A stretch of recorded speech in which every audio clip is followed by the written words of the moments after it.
நிற்கவே நிற்காது. ಮಗು ನಿಲ್ಲುವುದೇ ಇಲ್ಲ. ஏதாவது ஒரு பிரச்சனை வரும் அவ்வளவுதான். ಏನಾದರೂ ತೊಂದರೆ ಬಂದರೂ ಅಷ್ಟೇ. குழந்தை இல்லாத எத்தனையோ பேருக்கு ஜெபித்திருக்கிறேன். ಮಗು ಇಲ್ಲದೆ ಎಷ್ಟೋ ಜನರಿಗಾಗಿ ಪ್ರಾರ್ಥಿಸಿದ್ದೇನೆ. ஒருவேளை நீங்கள் சில மருத்துவராக இருந்திருக்கலாம். ಒಂದು ವೇಳೆ ನೀವು ಕೆಲವು ವೈದ್ಯರಾಗಿರಬಹುದು. ஒருவேளை குடும்பத்தில் இருக்கிற நபர்கள் நர்ஸ்களா இருந்திருக்கலாம். ಒಂದು ವೇಳೆ ಕುಟುಂಬದಲ್ಲಿರುವ ವ್ಯಕ್ತಿಗಳು ನರ್ಸ್ಗಳಾಗಿರಬಹುದು. அநேக குழந்தைகளை அபார்ஷன் பண்ணும்படி நீங்கள் உங்கள் கையை நீட்டி இருக்கலாம். ಅನೇಕರು ಮಕ್ಕಳನ್ನು ಅபாರ್ಷನ್ ಮಾಡುವಂತ ಕೈಯನ್ನು ಚಾಚಿದ್ದಾರೆ. அநேக மருந்துகளை கொடுத்திருக்கலாம். ಅನೇಕ ಔಷಧಿಗಳನ್ನು ಕೊಟ್ಟು abortion is a curse. ಅபாರ್ಷನ್ ಶಾಪವಾಗಿದೆ. கர்த்தரை ஆவிக்குள்ளாக்கி பரலோகத்துக்கு கொண்டு சென்றார். ಕರ್ತನ ಸಣ್ಣನ ಆತ್ಮಗೌಡಗಾಗಿಸಿ ಪರಲೋಕಕ್ಕೆ ಕೊಂಡು அநேக காரியங்களை சொல்ல கர்த்தர் இந்த நாட்களில் அனுமதிக்கிறதில்லை. Since the Lord permits this, I am saying. ಅನೇಕ ಕಾರ್ಯಗಳನ್ನು ಹೇಳುವಂತೆ ಕರ್ತನ ಅನುಮತಿಸುವುದಿಲ್ಲ. ಆದರೆ ಕರ್ತನ ಅನುಮತಿಸುತ್ತಿರುವ ಕಾರಣ ನಾನು கர்த்தரை ಹೇಳುತ್ತೇನೆ. ஆவிக்குள்ளாக்கி பரலோகத்துக்கு கொண்டு சென்றார். ಕರ್ತನ ನನ್ನ ಆತ್ಮಗೆ ಒಳಗಾಗಿಸಿ ಪರಲೋಕಕ್ಕೆ ಕೊಂಡು தேவதூதன் ஒரு அழகிய குழந்தையை எடுத்துக்கொண்டு பரலோக பிதாவிடத்தில் செல்வதை பார்த்தேன். ಅವನು ದೇವದೂತನು ಒಂದು ಮಗುವನ್ನು ಕೈಯಲ್ಲಿ ಹೊತ್ತುಕೊಂಡು ತಂದೆಯ ಬಳಿಗೆ ಹೋಗುವುದನ್ನು ನೋಡಿದೆ. முகத்தில் மிகவும் துக்கம். ಆತನ ಮುಖದಲ್ಲಿ ತುಂಬಾ ದುಃಖ.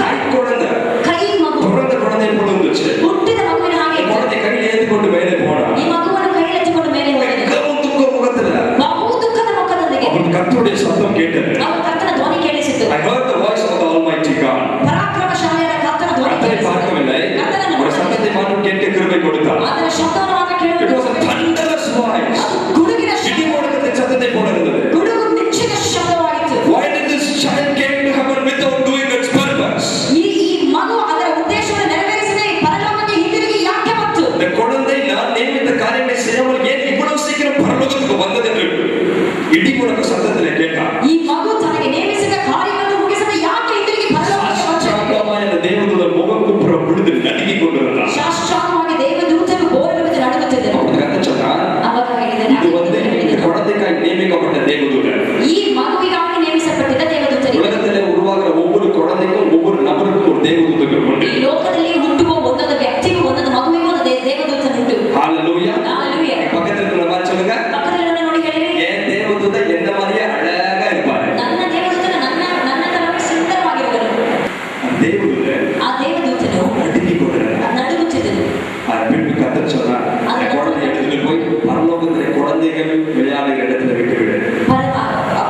குழந்தைகள் இருக்கிற இடத்துல விட்டுவிடு. ಮಕ್ಕಳಿರುವ ಸ್ಥಳದಲ್ಲಿ ಎತ್ಕೊಂಡು ಹೋಗಿ ಬಿಟ್ಟುಬಿಡು. அநேக முறை கர்த்தருடைய தரிசனத்துல பரலோகத்திலே குழந்தைகள் வளருகிறதுக்கென்றே ஒரு இடம் இருக்கிறதை காண்பித்திருக்கிறார். ಅನೇಕ ಸಾರಿ ಪರಲೋಕದಲ್ಲಿ ಕರ್ತನ ದರ್ಶನದಲ್ಲಿ ಮಕ್ಕಳಿಗಾಗಿ ಒಂದು ಸ್ಥಳ ಪರಲೋಕದಲ್ಲಿ ಇದನ್ನು ತೋರಿಸಿದ್ದಾನೆ. ஒருவேளை என் முகமும் குழந்தை போல இருக்கிறதா அது செய்யலாம் தெரியல. ಒಂದು ವೇಳೆ ನನ್ನ ಮುಖವು ಮಗುವಿನ ಹಾಗಿರುವ ಕಾರಣ ಅದನ್ನು ಮಾಡ್ತಾನೆ ಏನೋ ಗೊತ್ತಿಲ್ಲ. அந்த இடத்துல ரொம்ப சந்தோஷமா இருக்கும். ಆ ಸ್ಥಳದಲ್ಲಿ ತುಂಬಾ ಸಂತೋಷವಾಗಿದೆ. குழந்தைகளுக்கு மாத்திரம் தான் உரிமை உண்டு. ಮಕ್ಕಳಿಗೆ ಮಾತ್ರ ಹಕ್ಕುಂಟು.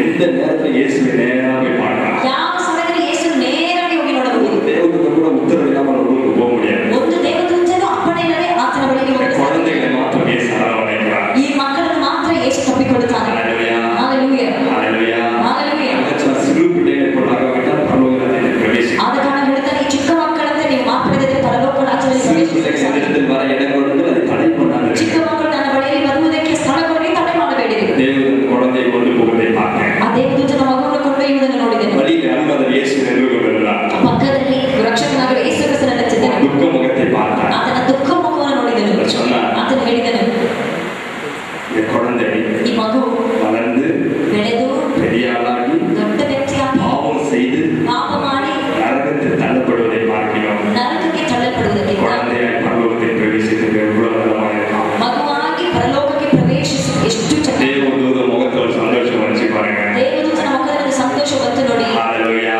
Hallelujah. இயேசுவின் இருதயம் எனக்கு தெரியும். ಯೇಸುವಿನ ಹೃದಯ ನನಗೆ ஒருவராக கெட்டு போவது இயேசுவுக்கு பிரியமில்லை. ಒಬ್ಬನಾದ್ರೂ ಕೆಟ್ಟು ಹೋಗುವುದು ಯೇಸುವಿಗೆ ಮೆಚ್ಚುಗೆ ಅಲ್ಲ. ஹalleluya. Hallelujah. இயேசு ஒரு நாளும் படிச்சு பேசவே மாட்டார். ಯೇಸು ಒಬ್ಬನನ್ನು ವೇದನೆಪಡಿಸಿ ಮಾತನಾಡುವುದೇ ಇಲ್ಲ. ஒரு நெகட்டிவ் வார்த்தை கூட, ಒಂದು ಅಪನಂಬಿಕೆವಾದ ಮಾತು ಕೂಡ ಅವನ ಬಾಯಿಂದ ಬರುವುದಿಲ್ಲ. ஒரு அவிசுவாச வார்த்தை கூட வராது.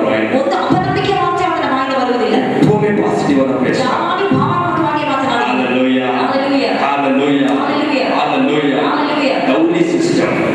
Dowry system. இது ஒரு விதமான சாபம். ಇದು ಒಂದು ರೀತಿಯಾದ ಶಾಪ. நம்முடைய பிள்ளைகளுக்கு விரும்பி பெற்றோர்கள் கொடுப்பது நல்லது. ತಮ್ಮ ಮಕ್ಕಳಿಗೆ ಇಷ್ಟಪಟ್ಟು ಹೆತ್ತವರು ಕೊಡುವುದು ಒಳ್ಳೆಯದು. ஒரு சில இடங்களை பார்த்தீங்கன்னா அந்த பிள்ளைகளுக்கு ஒரு சொத்து சேர்த்து ಒಂದು வைத்திருப்பாங்க. ಕೆಲವು ಸ್ಥಳಗಳಲ್ಲಿ ನೋಡಿದಾಗ ತಮ್ಮ ಮಕ್ಕಳಿಗೆ ನೆಲೆಗಳನ್ನು ಸೇರಿಸಿಟ್ಟಿರುವರು. அவர்களுக்காக பணங்களை சேர்த்து ಅದಕ್ಕಾಗಿ ಹಣಗಳನ್ನು அதை ಸೇರಿಸಿಟ್ಟಿರುವರು. தன் பிள்ளைக்காக விரும்பி கொடுப்பார்கள். ತನ್ನ ಮಗುವಿಗಾಗಿ ಇಷ್ಟಪಟ್ಟು ಕೊಡುವರು. அதை நான் தவறாக சொல்லவில்லை. ಅದನ್ನು ನಾನು ತಪ್ಪಾಗಿ சில ಹೇಳಿದೆ. பேர் கடினமாய் அதிகாரம் செலுத்தப்படுகிறது. ಕೆಲವರ ಮೇಲೆ ಬಲವನ್ನು ಪಡಿಸಿ ಅಧಿಕಾರ ಮಾಡಲ್ಪಡುತ್ತದೆ.